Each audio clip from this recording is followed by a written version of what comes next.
Moca, 26 de julio de 1899. Ulises Heró, Lilis, caminaba confiado por las calles polvorientas del pueblo. Nadie lo detenía, nadie se atrevía. Durante más de una década había gobernado con mano de hierro, tejiendo una red de poder que parecía invencible. Pero esa tarde, la calma escondía una emboscada. Un grupo de jóvenes, liderados por Ramón Cáceres, lo esperaba con decisión. Cuando Lilis se acercó, los disparos rompieron el silencio. Cayó abatido en plena calle. Con su muerte, terminó la dictadura más larga del país hasta entonces. Y con ella, se abrió un capítulo nuevo, lleno de incertidumbre, promesas de cambio y una lucha por redefinir el futuro de la nación. Usted está viendo esto gracias a Fundación Corripio, Indubeca. La dictadura del general Ulises Heró, quien gobernó de manera continua desde 1887 hasta 1899, terminó con su muerte ocurrida en Moca, el 26 de julio de 1899, a causa de un complot político en el que participó un grupo de jóvenes mocanos dirigidos por Ramón Cáceres, Mon. El vicepresidente Wenceslao Figuereo intentó retener el control del gobierno tras la muerte de Lilis, pero la situación del país era insostenible. La crisis política y económica se profundizaba y gran parte de la población anhelaba un cambio en la forma de gobernar. El 30 de agosto de 1899, incapaz de detener el avance de la revolución, Figuereo renunció a la presidencia. En su lugar se instauró una junta popular que gobernó de manera provisional hasta el 4 de septiembre, cuando Horacio Vázquez asumió el poder con el objetivo de organizar elecciones para noviembre de ese mismo año. Solo una candidatura se presentó a esos comicios: Juan Isidro Jiménez como presidente y Horacio Vázquez como vicepresidente. Jiménez, un próspero comerciante de ideas liberales, había vivido en el exilio por oponerse a la dictadura de Lilis, mientras que Vázquez era un joven que comenzaba su carrera política y gozaba de cierto prestigio en el Cibao. Estos dos caudillos políticos iniciaron su gobierno el 15 de noviembre de 1899 y con ellos comenzó una nueva etapa en la política criolla. A principios del siglo XX, los dominicanos eran un país muy diferente del que actualmente se conoce. La población total se estimaba aproximadamente en 500,000 de personas que mayormente vivían en áreas rurales.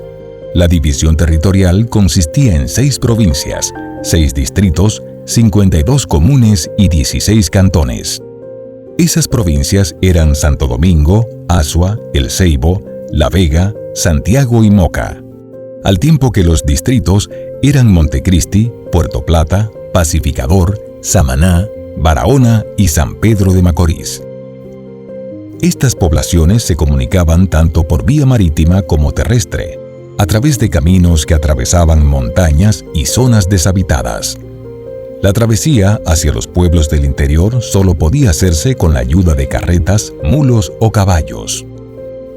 No existían carreteras modernas, de modo que las 3 regiones en las que estaba dividido el país, norte, sur y este, apenas se comunicaban entre sí.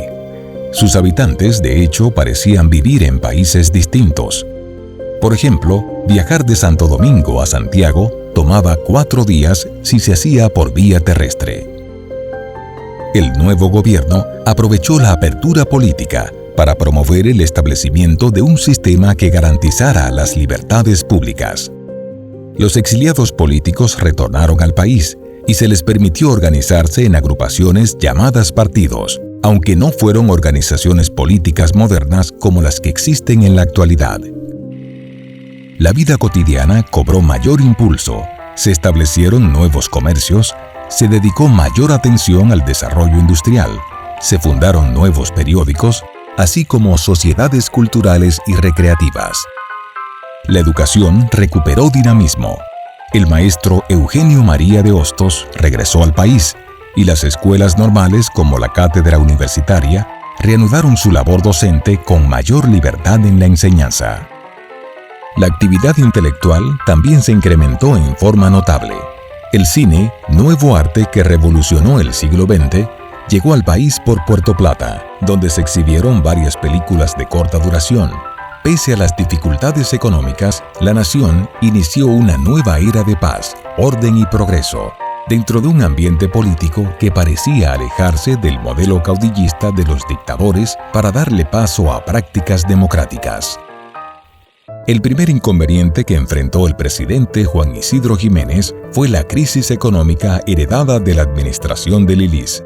La deuda pública superaba los 30 millones de pesos, de los cuales gran parte se adeudaba a organismos extranjeros, tanto de Europa como de Estados Unidos.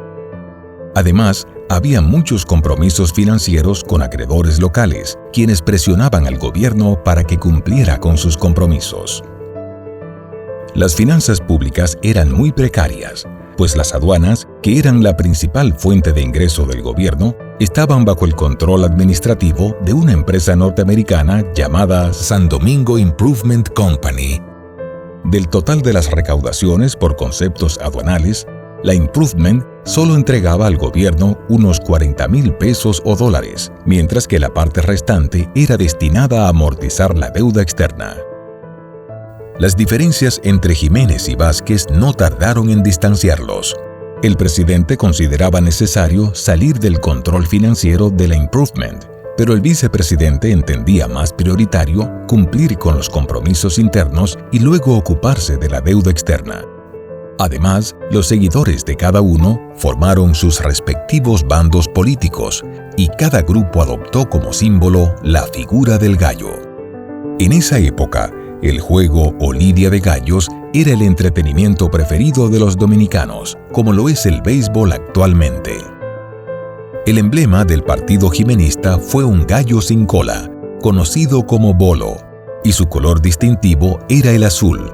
El partido horacista, por su parte, adoptó como símbolo un gallo con cola, los coludos o rabuces, y su color fue el rojo.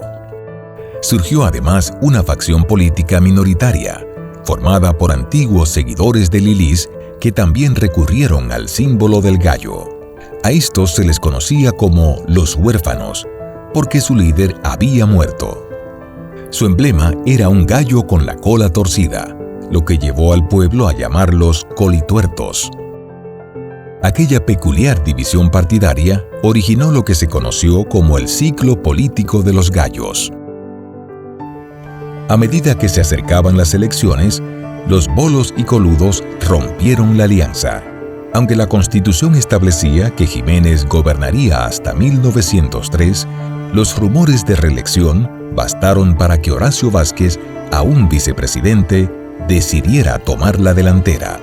El 26 de abril de 1902, Vázquez se declaró en rebeldía desde Santiago. En cuestión de días, derrocó a Jiménez, disolvió el Congreso y asumió el poder como presidente provisional, pero su victoria sería efímera.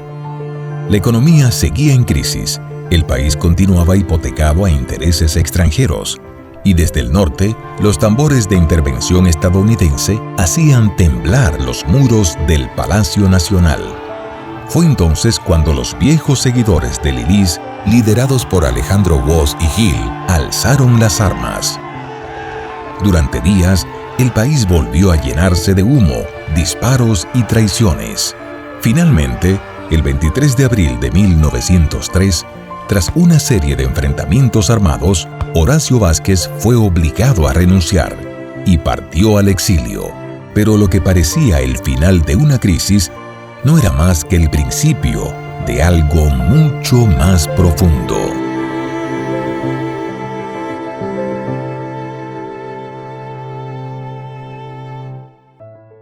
Un viaje a la historia llega a ustedes gracias a Fundación Corripio, Indubeca,